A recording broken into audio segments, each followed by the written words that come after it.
Welcome students, welcome to late Shri Ram Kumar college of special education. अपन जो बात कर रहे हैं वो कर रहे हैं बाल विकास और अधिगम पर, जो HI और MR के लिए कॉमन क्लास होते हैं ना। इस पर अपन बात कर रहे हैं मनोविज्ञान और अधिगम पर। किस पर? मनोविज्ञान और अधिगम पर। और इसमें अपन ने वो बात कर ली थी, वो कर ली थी, कहाँ तक कर ली थी भाई? कर ली थी हमने, वो बात कर ली थी मनोविज्ञान की प्रकृति का। ठीक है, मनोविज्ञान की प्रकृति तक। अब अपन जो बात कर रहे हैं वो कर रहे हैं मनोविज्ञान की प्रकृति, यानी मनोविज्ञान की प्रकृति कैसी होती है। ठीक है, शिक्षा मनोविज्ञान में शैक्षिक परिस्थितियों में मानव व्यवहार का अध्ययन किया जाता है। शिक्षा मनोविज्ञान में मानव की जो शैक्षिक परिस्थितियां हैं उसके जो अंदर जो व्यवहार करता है उसका अध्ययन किया जाता है। मतलब जैसे मानव है वो जब शिक्षा ले रहा होता है, मानव है जब शिक्षा ले रहा होता है उस समय है वो मानव की है वो व्यवहार कैसा होता है, तो हम उसे क्या कहते हैं? शिक्षा मनोविज्ञान। ठीक है, उसमें अपन शिक्षा मनोविज्ञान में उसका व्यवहार का अध्ययन करते हैं। ठीक है, इसे विज्ञान एवं कला की दोनों की श्रेणी में रखा गया है। इसे विज्ञान और कला, साइंस और आर्ट है वो दोनों संकायों में रखा गया है। ठीक है, इसकी प्रकृति वैज्ञानिक है क्योंकि इसमें अध्ययन के लिए वैज्ञानिक विधियों का प्रयोग होता है, परंतु शिक्षा मनोविज्ञान की जो विधि है वो वैज्ञानिक विधि है। क्यों? क्योंकि उसका अध्ययन है वो वैज्ञानिक विधियों द्वारा किया जाता है ना।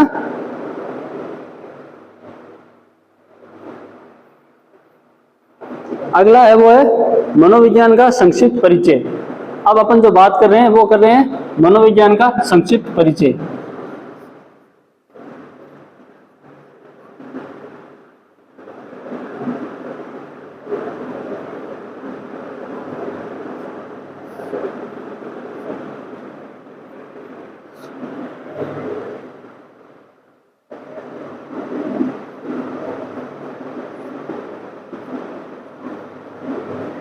मनोविज्ञान का संक्षिप्त परिचय, उसमें जो पहला टॉपिक है वो है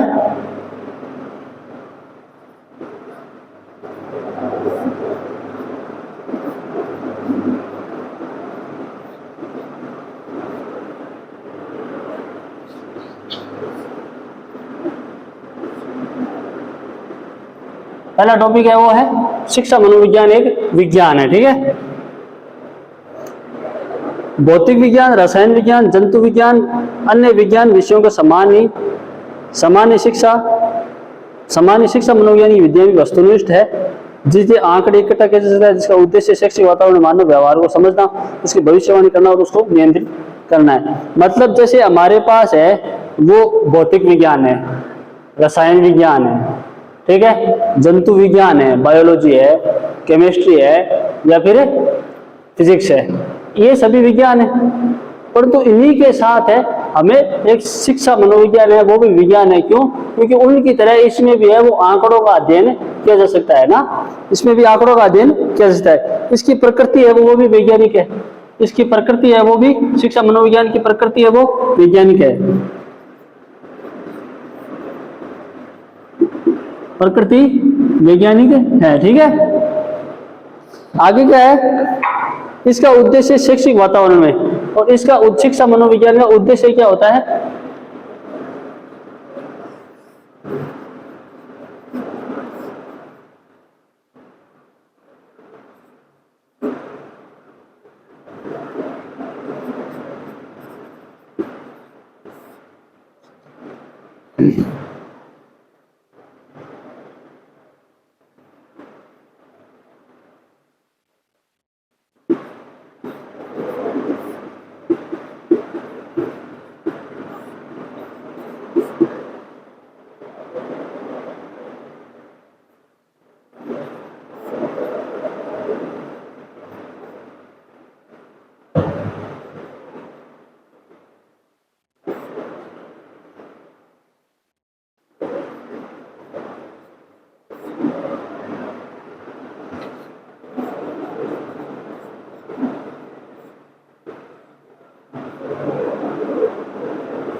ये है वो शिक्षा मनोविज्ञान का उद्देश्य है, यानी उसका उद्देश्य क्या है? कि शैक्षिक वातावरण में मानव व्यवहार को समझना, उसकी भविष्यवाणी करना एवं उसको नियंत्रण करना।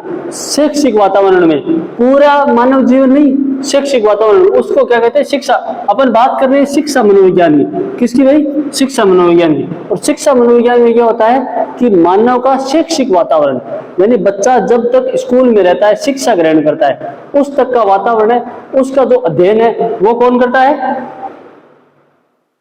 उसका अध्ययन कौन करता है, शिक्षा मनोविज्ञान। व्यवहार को समझता है, उसकी भविष्यवाणी करता है, ये बच्चा है वो आगे जाकर है वो किस प्रकार की शिक्षा ग्रहण करेगा और उसे नियंत्रण भी करता है। ठीक है, तो ये शिक्षा मनोविज्ञान का उद्देश्य है। ठीक है, शिक्षा मनोविज्ञान है वो एक विज्ञान की प्रकृति, इसकी प्रकृति है वो वैज्ञानिक है। ठीक है, तो इसका स्क्रीनशॉट ले लीजिए, फिर आगे बात करते हैं।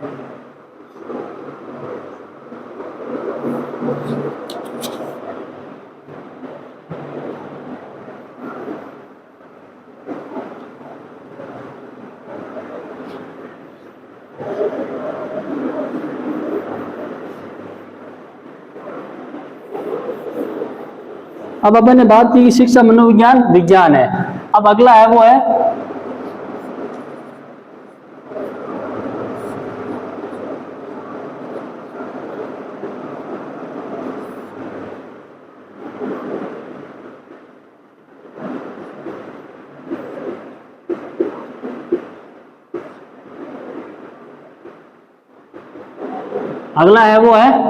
शिक्षा मनोविज्ञान एक सामाजिक विज्ञान है।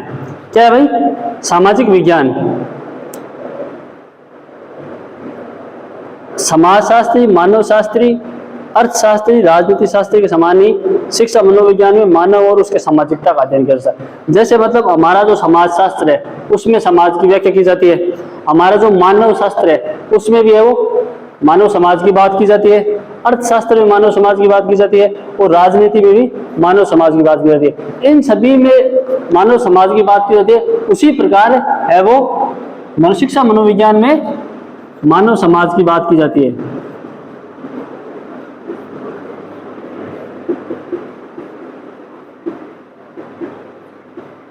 मानव समाज की बात की जाती है। ठीक है,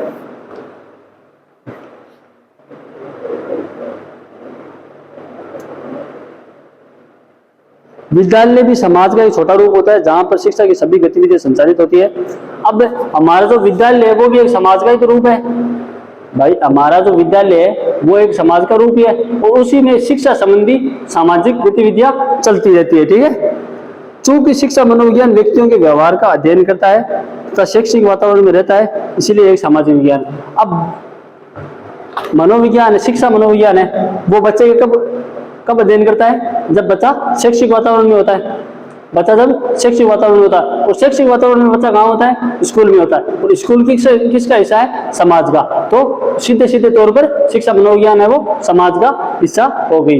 ठीक है, तो सामाजिक विज्ञान का हिस्सा भी है वो शिक्षा मनोविज्ञान होती है। ठीक है, तो किस प्रकार हुई कि भाई सभी जो मानव शास्त्र है, चाहे अर्थशास्त्र है, चाहे राजनीति शास्त्र है, चाहे समाज शास्त्र है, उसी की तरह शिक्षा मनोविज्ञान भी है वो समाज के आंकड़े रखता है। तो इसीलिए वह समाज शास्त्र का एक विषय है और सामाजिक विज्ञान है।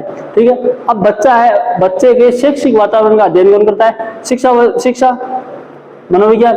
और शिक्षा मनोविज्ञान इसका अध्ययन करता है, तो किसका अध्ययन करता है, विद्यालय का। और विद्यालय वो खुद एक समाज का हिस्सा है, इसीलिए शिक्षा मनोविज्ञान है वो एक प्रकार से सामाजिक विज्ञान भी हो गया। ठीक है, तो ये हो गया शिक्षा मनोविज्ञान एक सामाजिक विज्ञान है। अब अगला है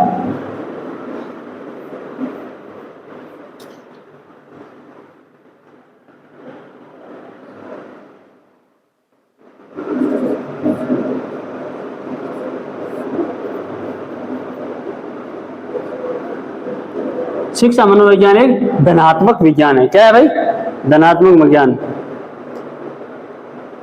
जिस प्रकार से धनात्मक विज्ञान में तथ्यों एवं तर्कों का उनकी वास्तविक स्थिति में प्रयोग किया जाता है, उसी तरह शिक्षा मनोविज्ञान में भी अंतर्गत छात्रों के व्यवहार एवं वास्तविक स्थिति का अध्ययन किया जाता है।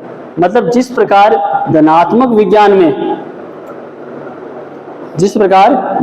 विज्ञान में तथ्यों एवं तर्कों की वास्तविकता का अध्ययन किया जाता है। मतलब हम जो कोई तथ्य है, किसी भी प्रकार के तथ्य या फिर किसी प्रकार के कोई के तर्क दिए गए, तो उनका अध्ययन है वो कौन करता है?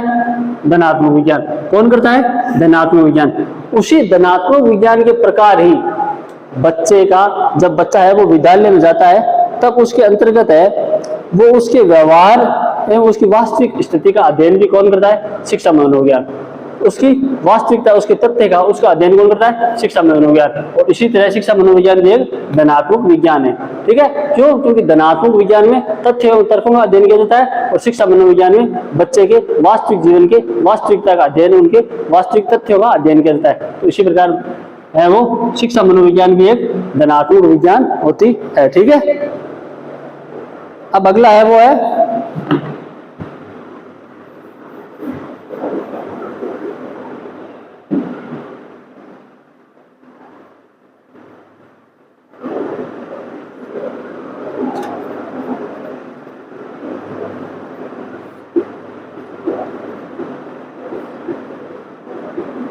शिक्षा मनोविज्ञान एक व्यावहारिक विज्ञान है। ठीक है, इसमें आता है शिक्षा मनोविज्ञान में मनोविज्ञान के नियमों और सिद्धांतों का उपयोग शिक्षा में किया जाता है। शिक्षा मनोविज्ञान में मनोविज्ञान के अपन बात कर रहे हैं, वो कर रहे हैं शिक्षा मनोविज्ञान पर। किस पर भाई?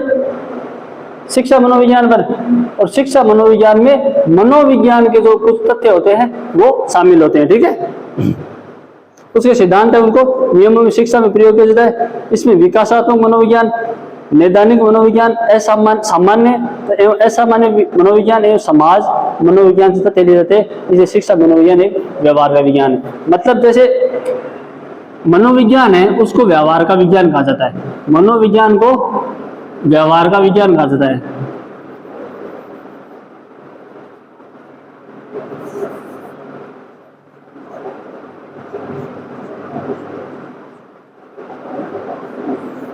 मनोविज्ञान है वो एक व्यवहार का विज्ञान है। अब शिक्षा मनोविज्ञान है वो भी बच्चे के व्यवहार का है वो अध्ययन करता है। कौन? शिक्षा मनोविज्ञान।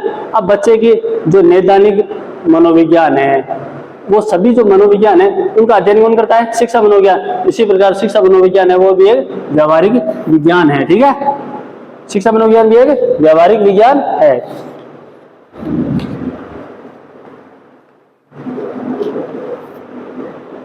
अगला है वो है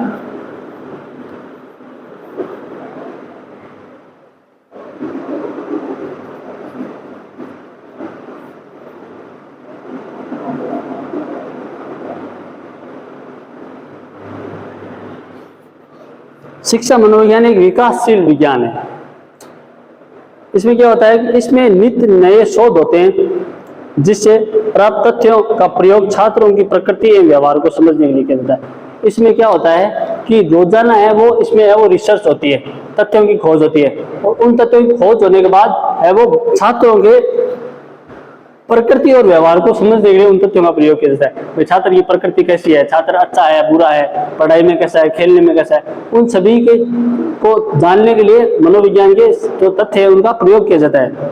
शिक्षा मनोविज्ञान में हो रहे शोधों के परिणाम से इसकी विद्याओं में लगातार सुधार एवं नई विधियों का विकास हो रहा है।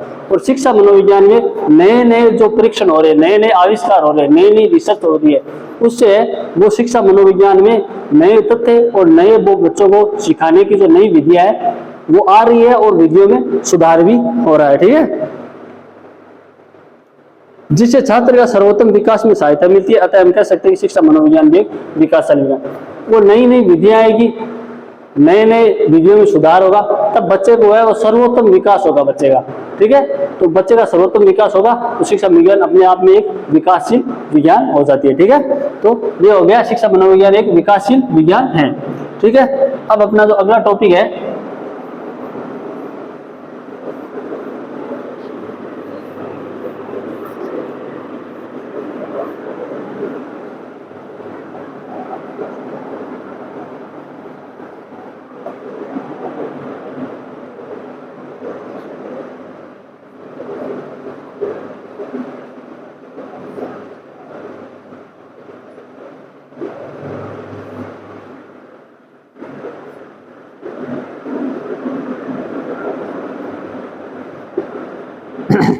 अब अपना जो अगला टॉपिक है वो शिक्षा मनोविज्ञान की उपयोगिता, यानी हमें शिक्षा मनोविज्ञान की क्या क्या उपयोग होते हैं। ठीक है, शिक्षा के क्षेत्र में तेजी से परिवर्तन हो रहा है, यह हम सभी को पता है कि शिक्षा का जो क्षेत्र है उसमें तेजी से वो परिवर्तन हो रहा है। परिवर्तन मतलब बदलाव आ रहा है। ठीक है, अब शिक्षा का अभिप्राय केवल सूचना प्रदान करना नहीं बल्कि छात्रों का सर्वांगीण विकास करना है। अब शिक्षा का मूल उद्देश्य ये नहीं है कि बच्चे को कोई सूचना प्रदान करे, बच्चे को ज्ञान प्रदान करे, नहीं। अब शिक्षा का मूल उद्देश्य है कि बच्चे का सर्वांगीण विकास करे, यानी पूर्ण विकास करे।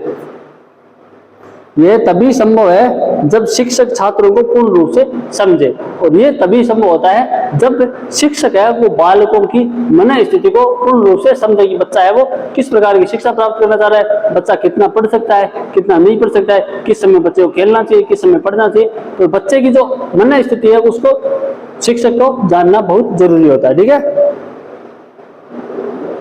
शिक्षा मनोविज्ञान में शिक्षक को छात्रों को समझने में सहयोग देता है। तो शिक्षा मनोविज्ञान है वो शिक्षक को छात्रों को समझने में सहायता प्रदान करता है। कौन करता है भाई? शिक्षा मनोविज्ञान। ठीक है, शिक्षक छात्रों के संज्ञानात्मक विकास की अवस्था, रुचि, आवश्यकता, शैक्षिक पृष्ठभूमि, सामाजिक स्थिति का ध्यान रखे बिना किसी प्रभावी कार्य के सक्षम नहीं होता है। शिक्षक है वो तब तक है वो सक्षम नहीं हो पाता जब तक वह बच्चे की संज्ञानात्मक विकास की आवश्यकता या अवस्था या बच्चे की रुचि या बच्चे की शैक्षिक पृष्ठभूमि, इन सभी चीजों को जानने बिना शिक्षक है वो बच्चे का सर्वांगीण विकास नहीं कर पाता है। ठीक है, ये हो गया। अब अपन बात करें, इसमें पहला टॉपिक है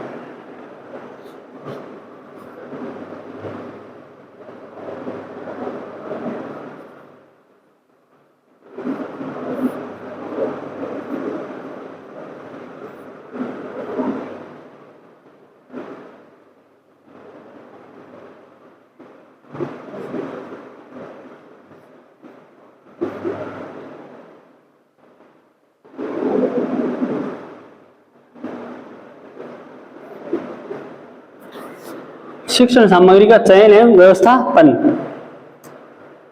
शिक्षा मनोविज्ञान को समझकर ही शिक्षक छात्रों की परिपक्वता, बौद्धिक विकास एवं भाषा विकास के अनुरूप शिक्षण सामग्री का चयन एवं व्यवस्थापन करने में दक्ष होता है। मतलब शिक्षा मनोविज्ञान के आधार पर ही है वो शिक्षक है वो बच्चे की या छात्र की परिपक्वता की, बच्चा कितना परिपक्व है, बच्चे का बौद्धिक विकास कितना हुआ है, बच्चे का भाषा विकास है, उसके अनुरूप ही तो शिक्षण सामग्री का चयन और व्यवस्थापन करेगा। अब बच्चा है उसकी शैक्षिक स्थिति देखेगा पहले कि बच्चा है वो कितना डेवलप है, कितना परिपक्व है, बच्चे का कितना है वो विकास है वो हुआ है। इन सभी को मद्देनजर रख के ही शिक्षक है वो शिक्षण सामग्री का चयन करेगा। ठीक है,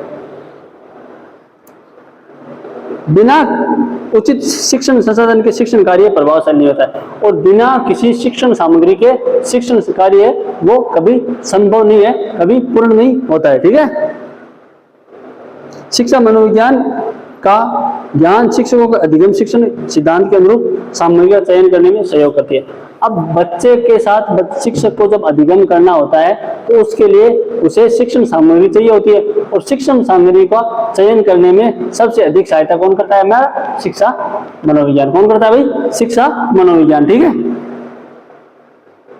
अगला है वो है सीखने की प्रक्रिया में मार्गदर्शन।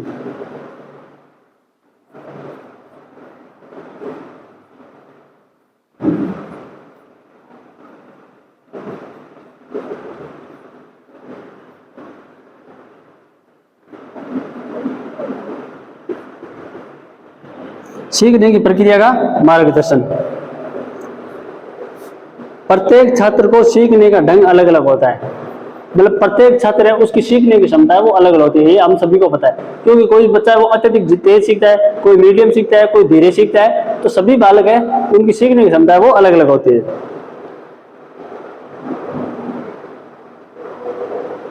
प्रत्येक छात्र की रुचि, योग्यता, सामाजिक एवं पारिवारिक पृष्ठभूमि अलग होती है। प्रत्येक बच्चे की रुचि, उसकी आवश्यकता, उसकी योग्यता, उसकी पारिवारिक और सामाजिक स्थिति दोनों वो अलग अलग होती है। मतलब सभी की अलग अलग होती है। मतलब कोई बच्चा है वो किसी पारिवारिक स्थिति का, कोई किसी समाज से आएगा, किसी की रुचि खेल में होगी, किसी की पढ़ाई में होगी, किसी की योग्यता बहुत ज्यादा याद करने की होगी, किसी की योग्यता बहुत कम याद करने की, कोई बच्चा खेलने में तेज होगा, कोई पढ़ाई में तेज होगा। तो सभी बच्चों की रुचियां, योग्यताएं, आवश्यकताएं, सामाजिक और पारिवारिक स्थितियां हैं वो अलग अलग होती है। ठीक है, इसीलिए उन्हें सीखने की गति, मात्रा, गुणवत्ता समुचित रूप से बनाए रखने के लिए उन्हें उचित मार्गदर्शन की आवश्यकता होती है और उनकी आवश्यकताओं के अनुसार उनको शिक्षा देना है, वो सबसे महत्वपूर्ण और जरूरी होता है। शिक्षा मनोविज्ञान में किए जाने वाले शोधों से सूचना प्राप्त विधियों से यह संभव होता है और शिक्षा मनोविज्ञान के शोध परीक्षणों द्वारा है वो इनको सही शिक्षा देने की है वो विधियां प्राप्त होती है। ठीक है, शिक्षा मनोविज्ञान को समझने एक शिक्षक अपने छात्रों को प्रभावशाली पठन कौशल एवं अध्ययन विधियां सिखाने में सक्षम होता है और शिक्षा मनोविज्ञान के द्वारा ही कोई शिक्षक है वो बच्चे को उसका पठन कौशल है वो अच्छा बनाने का और उसकी योग्यता बढ़ाने में कार्य करता है। तो उसके लिए उसे किसका सहारा लेना पड़ता है? शिक्षा मनोविज्ञान का। ठीक है, शिक्षक अपने छात्रों को बताता है कि पढ़ते समय शारीरिक मुद्रा कैसे रखनी है, पढ़ने के लिए स्थान का चयन कैसे करें, अध्ययन करते समय कितने अंतराल बाद है वो आराम करे। ठीक है, तो शिक्षक है वो शिक्षा मनोविज्ञान का अध्ययन करके ही बच्चे को बताएगा कि भाई बच्चे है वो पढ़ते समय किस मुद्रा में बैठे, किस प्रकार से बच्चे को बैठना चाहिए ताकि वो पढ़ाई कर सके, किस स्थान को चुनना चाहिए पढ़ाई के लिए, मतलब कहाँ जाकर एक पर्सनल रूम होना चाहिए या लाइब्रेरी होनी चाहिए, तो उसमें जाकर बच्चे को पढ़ना चाहिए, या फिर पढ़ते समय कितने समय के बाद है वो आराम लेना चाहिए, विश्राम लेना चाहिए, वो किसके माध्यम से बताता है? शिक्षक शिक्षा मनोविज्ञान के सहायता से। ठीक है, अगला है वो है मूल्यांकन।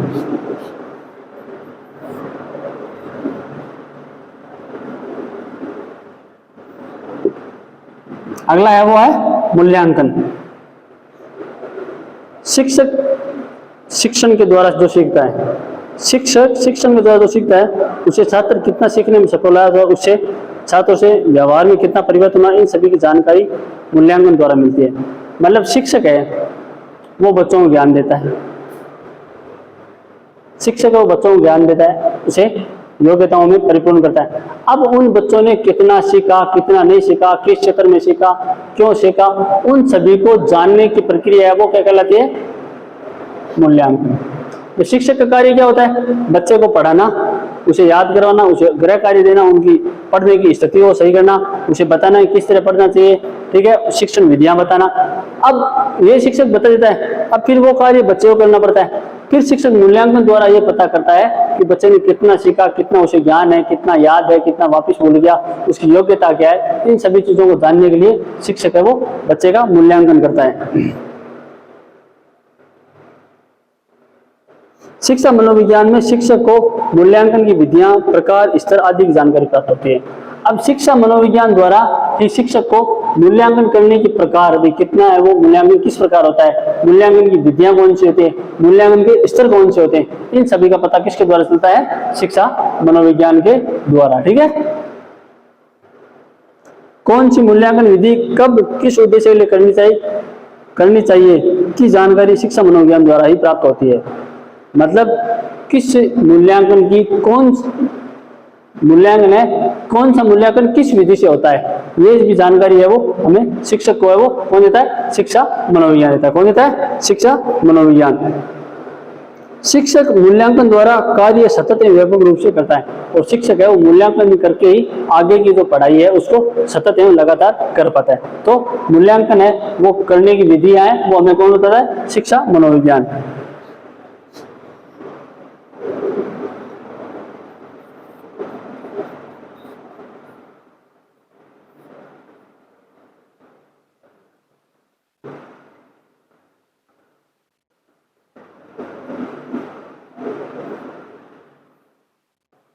शिक्षक का स्वयं को समझना, यानी शिक्षक को खुद को समझना, शिक्षक को अपने आप को समझना। ठीक है, शिक्षा मनोविज्ञान शिक्षक की योग्यता, स्वभाव, व्यक्तित्व, बुद्धि, मूल्य, व्यावसायिक आचरण, चारित्रिक गुण, छात्रों के प्रति व्यवहार, अब लोगों के साथ उसके संबंध, की जानकारी देता है शिक्षक के क्या कार्य हैं।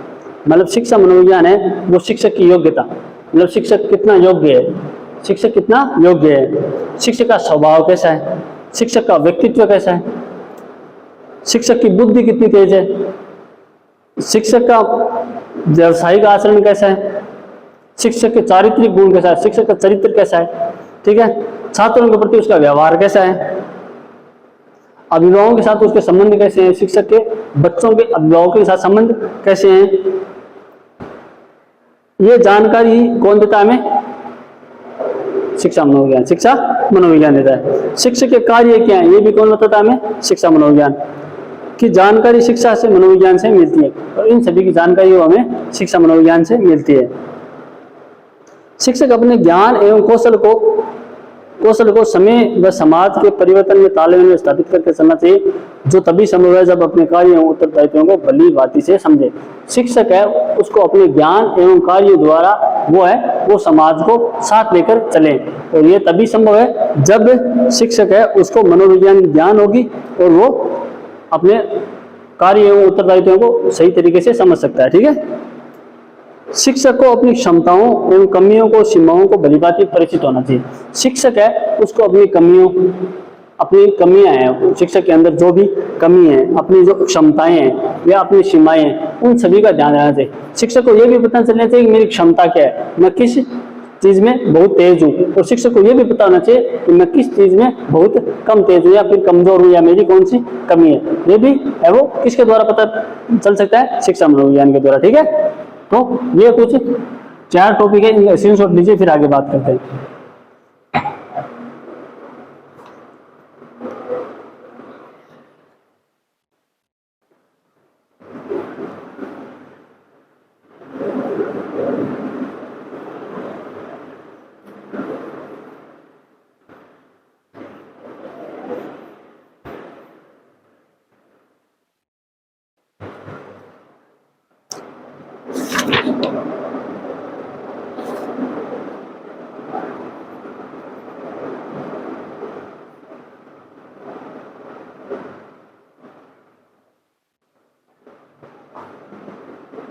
अगला है वो है छात्रों को समझना।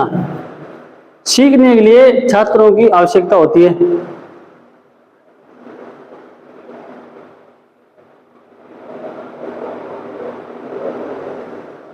सीखने की प्रक्रिया के लिए छात्रों की आवश्यकता, रुचि, योग्यता की जानकारी शिक्षक को होनी चाहिए।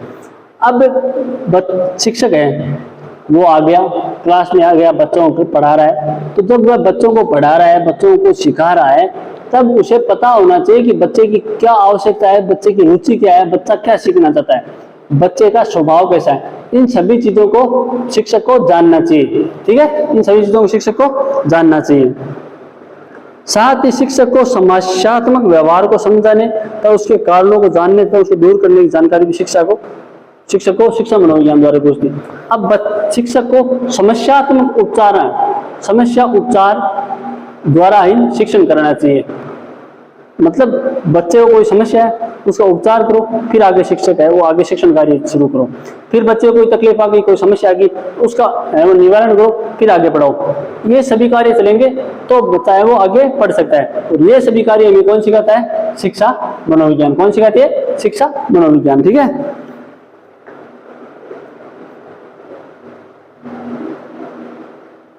व्यक्तिगत भिन्नता की जानकारी शिक्षक को बालकों को समझने में सहयोग करती है। और व्यक्तिगत भिन्नता यानी प्रत्येक व्यक्ति भिन्न होता है, उसकी जानकारी भी शिक्षक को होनी चाहिए। ठीक है, और वो हमें कौन देता है, शिक्षा मनोविज्ञान। ठीक है,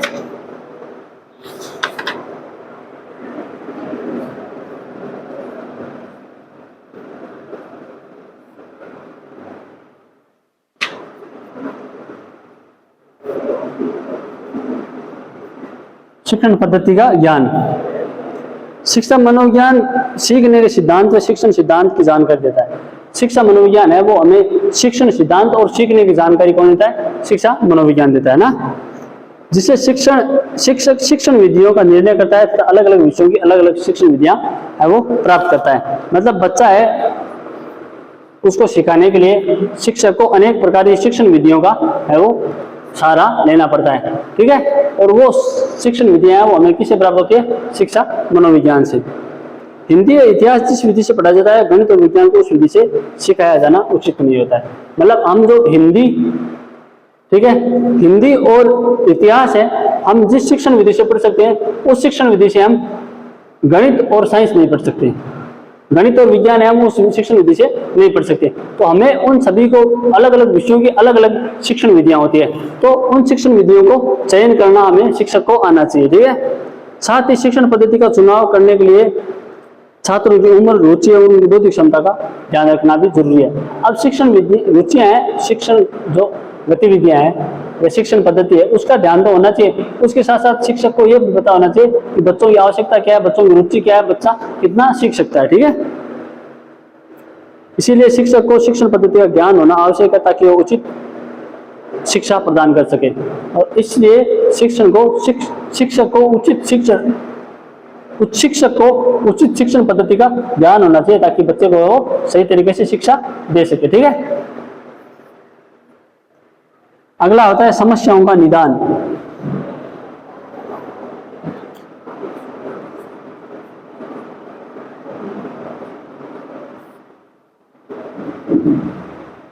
समस्याओं का निदान। शिक्षण कार्यों में शिक्षकों को अनेक समस्याओं का सामना करना पड़ता है। शिक्षक है, जब वो शिक्षा कार्य करवाता है, शिक्षण करवाता है, तो उसे अनेक प्रकार की समस्याओं का सामना करना पड़ता है। उन समस्याओं को निदान एवं निराकरण की विधि है वो हमें शिक्षा मनोविज्ञान से प्राप्त होती है। समस्याएं आती है, सभी को पता है, परंतु उन समस्याओं का हल और निवारण है वो हमें शिक्षा मनोविज्ञान से प्राप्त होता है, ठीक है। शिक्षक को यह पता लगाना आवश्यक होता है कि यदि छात्र नहीं सीख पा रहे हैं तो इसके पीछे का कारण क्या है और उस कारण को दूर करने का उपाय क्या है, तथा उसे किस शिक्षण पद्धति का प्रयोग करके दूर किया जा सकता है। शिक्षक पढ़ा रहा है तो पढ़ाते समय उसे कोई समस्या आ गई, अब उस शिक्षक को पता होना चाहिए कि समस्या क्यों आई है, इस समस्या का कारण क्या है और इस समस्या का उपचार क्या है। इन सभी का है वो अच्छे शिक्षण के लिए इन सभी का पता होना बहुत जरूरी होता है ना। इन सभी के बारे में शिक्षा मनोविज्ञान हमें जानकारी प्राप्त करता है और इन सभी समस्याओं को दूर करने के लिए हमारे लिए सबसे महत्वपूर्ण चीज है वो क्या है, शिक्षा मनोविज्ञान, ठीक है। तो ये शिक्षा मनोविज्ञान की उपयोगिता हो गई, ठीक है, शिक्षा मनोविज्ञान की उपयोगिता। अब अपन आगे बात करते हैं।